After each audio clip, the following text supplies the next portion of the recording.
بسم اللہ الرحمن الرحیم نحمدہ ونصلی علی رسولہ الکریم۔ اس وقت میں اسلام آباد کی اسلامک یونیورسٹی میں ہوں، جو بین الاقوامی یونیورسٹی ہے۔ یہاں میرے آنے کا مقصد ہے، آپ کو پتہ ہوگا پچھلا میرا سفر اسلام آباد میں جب ہوا تھا تو پاک ایڈ ویلفیئر ٹرسٹ کے بہت سارے کاموں میں سے ایک کام کا میں نے تذکرہ کیا تھا کہ جو علماء دینی مدارس سے فارغ ہوتے ہیں ان علماء کو CSS کروانا، مقابلے کے امتحانات کی تیاری کروانا، تاکہ وہ علماء دین اور دنیا دونوں علوم کے حامل بن کے، ان دونوں علوم کے جامع بن کے، جب مستقبل میں ملک کی قیادت ان کے ہاتھ میں آئے اور ایسے اداروں میں وہ پہنچے جہاں جو قوم کی جو نبض ہے نا وہ ان کے ہاتھ میں ہو۔ آپ کو پتہ ہے کہ اس وقت ہمارے ملک میں جو کرپشن پھیلی ہوئی ہے اور جو بھی ملک میں حالات ہیں، ہم سب تبدیلی کی خواہش تو رکھتے ہیں، لیکن تبدیلی کے لیے ہمارے پاس کیا مؤثر اقدامات ہیں کہ جس کے آج سے چند سالوں کے بعد جا کے یعنی ایک پائیدار نتائج ظاہر ہوں۔ تو بہت سے علماء کی یہ چاہت تھی کہ بھئی ہمیں جو ادارے ہیں، بڑے بڑے ادارے ہیں، جو ملک کی باگڈور جن کے ہاتھ میں ہوتی ہے، ان کے لیے رجال سازی کا کام یہ ہمارا ہونا چاہیے۔ تو اسی سلسلے میں پاک ایڈ ویلفیئر ٹرسٹ نے ایک بڑا شاندار کام کرنے جا رہا ہے، اور وہ کام یہ ہے کہ دینی مدارس سے جو فارغ ہونے والے علماء ہیں ان کو CSS کی تیاری کروانا، اور اس سلسلے میں کچھ طلبہ میں انشاءاللہ ان کا انٹرویو بھی لوں گا ابھی، کہ وہ طلبہ بھی کسی نہ کسی مدرسے سے فارغ ہو کر یہاں اسلام آباد کی یونیورسٹی میں وہ مختلف شعبوں میں ایجوکیشن حاصل کر رہے ہیں۔ اچھا، یہ جو پاک ایڈ ویلفیئر ٹرسٹ ہے، اس کا جو پروجیکٹ ہے وہ یہ ہے کہ ان طلبہ کو قرض دیا جائے گا، یعنی جو طلبہ کے لیے جو مشکلات ہوتی ہیں نا تعلیم حاصل کرنے میں۔ اچھا، یہ سلیکٹڈ اسٹوڈنٹس ہوں گے، ایسا نہیں ہے کہ جو بھی آئے اور کہے کہ مجھے قرضہ چاہیے، میں تعلیم مکمل کرنا چاہتا ہوں، ایسے نہیں ہے، بلکہ علماء کے ایک پینل بیٹھے گا، وہ یہ فیصلہ کرے گا کہ کیا اس طالب علم میں اتنی صلاحیت ہے کہ یہ آگے جا کے ملک اور قوم کی خدمت کر سکے، یا ایسا نہ ہو کہ کوئی ایسے لوگ اس قافلے میں شامل ہو جائیں جو اور مستقبل میں ذلت اور رسوائی کا سبب بنے۔ تو علماء کا ایک پینل ہوگا جو اس کی سلیکشن کرے گا۔ تو ایسے سلیکٹڈ طلباء کو قرض دیا جائے گا، اور ان سے یہ ایگریمنٹ لیا جائے گا کہ جب آپ کی کوئی اچھی جاب لگتی ہے تو آپ نے یہ قرض واپس لوٹانا ہے، اور پھر اپنے جیسے دوسرے طلباء کو تیار کرنا ہے، یا آپ نے مزید اسپانسر کرنا ہے 3-4 دوسرے طلباء کو، تاکہ یہ پورا جال آہستہ آہستہ ایسے اسٹوڈنٹس کا اور ایسے لیڈرشپ جو ہے نا، ایسے لیڈر تیار کرنا اور پورا جال ملک میں اس کو پھیلا دینا۔ بہت اچھا کام ہے۔ رسول اللہ صلی اللہ علیہ وسلم نے فرمایا، جس نے ایک درخت لگایا اور وہ مر گیا تو جب تک اس چرند پرند سے، یعنی جب تک چرند پرند اس درخت سے کھاتے رہیں گے، اسے قبر میں ثواب ملتا رہے گا۔ تو درخت اصل میں ایک ایگزامپل ہے، سائن ہے کہ کوئی بھی خیر کے کام کی بنیاد رکھ کے جائے گا تو جب تک لوگ اس سے فائدہ اٹھائیں گے اس کو ثواب ملتا رہے گا۔ تو 3 لاکھ سے لے کے 10 لاکھ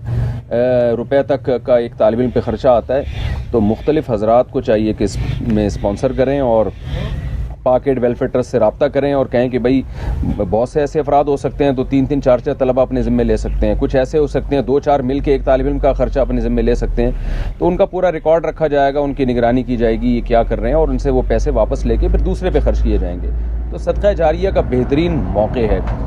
قرض جو پاک ایڈ ویلفیئر ٹرسٹ کی پالیسی ہے نا کہ قرض دیا جائے،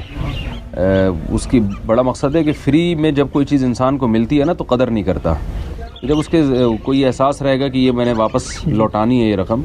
اور جیسے آج کسی نے مجھ پر احسان کیا ہے تو میں یہ رقم واپس لوٹاؤں گا تاکہ دوسرے طلبہ بھی اس سے فائدہ اٹھا سکیں، اور جس نے پہلی دفعہ یہ اسپانسر کیا تھا اس کے لیے باقاعدہ یہ صدقہ جاریہ چلتا رہے، جتنے لوگ فائدہ اٹھاتے رہیں گے تو یہ جذبہ انشاءاللہ طالب علم کو محنت پر بھی مجبور کرے گا۔ بہت اچھا جذبہ ہے جی، یہ بہت عرصے سے ہمارے بڑے علماء کی چاہت تھی کہ ایسے علماء تیار ہوں جو دین اور دنیا کے حامل ہوں۔ آپ پیغمبروں کی اگر پڑھتے ہیں قرآن مجید میں، جن پیغمبروں کو بھی حکومت ملی ہے تو ان کو اللہ نے دین کے ساتھ دنیا کا علم بھی دیا ہے۔ داؤد علیہ السلام کو تو پرندوں کی بولیاں اللہ نے سکھا دی ہیں۔ پرندوں کی بولی کوئی دینی علم تو نہیں ہے نا، معجزاتی طور پہ سکھائیں، لیکن یہ بھی تو ایک یعنی ایک مہارت ہے اور ایک نالج ہے جس کا براہ راست دین سے تعلق نہیں ہے۔ حضرت یوسف علیہ السلام کو اللہ تعالیٰ نے جو اکاؤنٹنگ کا علم ہے اور اکنامکس کا علم ہے اس کا ماہر بنایا تھا۔ انہوں نے فرمایا تھا کہ انی حفیظ علیم اجعلنی علی خزائن الارض، بادشاہ سے کہا مجھے وزیر خزانہ بنائے آپ، کیونکہ مجھے اللہ تعالیٰ نے خزانوں کا علم دیا ہے، مجھے پتہ ہے کتنا اسٹاک کرنا ہے، کتنا تقسیم کرنا ہے۔ معجزاتی طور پر اللہ نے آپ کو جو ہے نا یہ علم عطا فرمایا، جس کا نتیجہ یہ نکلا کہ آپ وزیر خزانہ بنے، اور اس کے بعد مصر کی بادشاہت آپ کے ہاتھ میں آئی، اور مصر میں جو بھی خیر کے کام ہوئے وہ یوسف علیہ السلام کی نگرانی میں ہوئے۔ تو اس لیے ایسا طبقہ، ایک بہت بڑے طبقے کی ضرورت ہے وقت کی، کہ جو دین اور دنیا دونوں علوم کا حامل ہو۔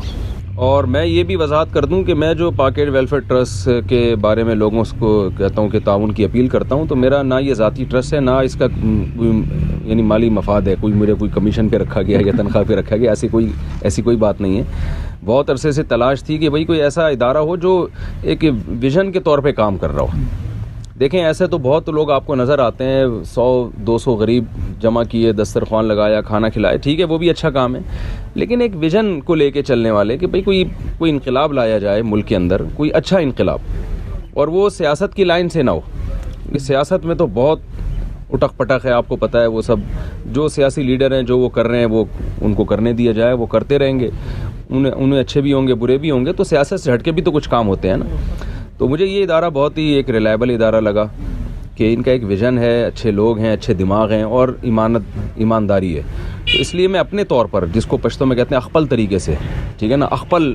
کوشش کے ساتھ، اخپل جذبے کے ساتھ میں یہ سب چیزیں ریکارڈ کروا رہا ہوں، تاکہ ایک ہمارا بھی خیر میں کچھ حصہ ہو جائے۔ اللہ تعالیٰ عمل کی توفیق عطا فرمائے۔ اور میں آخر میں یہ بات ضرور کہوں کہ اب تک ان کے جتنے پروجیکٹ ہیں، پانی کے کنوؤں پہ بھی کام کیا انہوں نے، تعلیمی ادارے بھی بنائے ہیں، مسجدیں بھی بنائی ہیں، بہت اچھے کام ہیں، سارے اچھے کام ہیں، لیکن میں سمجھتا ہوں کہ سب سے زیادہ خاندانی کام جو پاکٹ ویلفیئر ٹرسٹ کر رہا ہے نا، وہ یہ کام ہے کہ ایسے رجال تیار کرنا، ایسے افراد تیار کرنا جو دین اور دنیا دونوں علوم کے حامل ہوں، اور کل ملک کی باغ ڈور ان کے ہاتھ میں ہو۔ ایسے افراد بیوروکریسی میں ہوں، وہ لوگ عدلیہ میں وہ لوگ ہوں، تو ایسے لوگوں کو جب ملک کی باغ ڈور ہاتھ میں آئے گی نا، تو پھر یہ تبدیلی آئے گی۔ ایسے نہیں آ سکتی تبدیلی کہ جی کوئی ایک شخص کے ہاتھ میں وزارت آ جائے اور وہ یہ دعویٰ کرے کہ جی میں تبدیلی لے آؤں گا۔ تو تبدیلی کے لیے بہت محنت کرنی پڑتی ہے، اور پورے سسٹم کو چینج کرنا، افراد کو چینج کرنا پڑتا ہے تاکہ وہ پھر سسٹم کو چینج کریں۔ اللہ تعالیٰ ہم سب کو عمل کی توفیق عطا فرمائے، اور ان سب کوششوں کو ہمارے لیے صدقہ جاریہ بنائے۔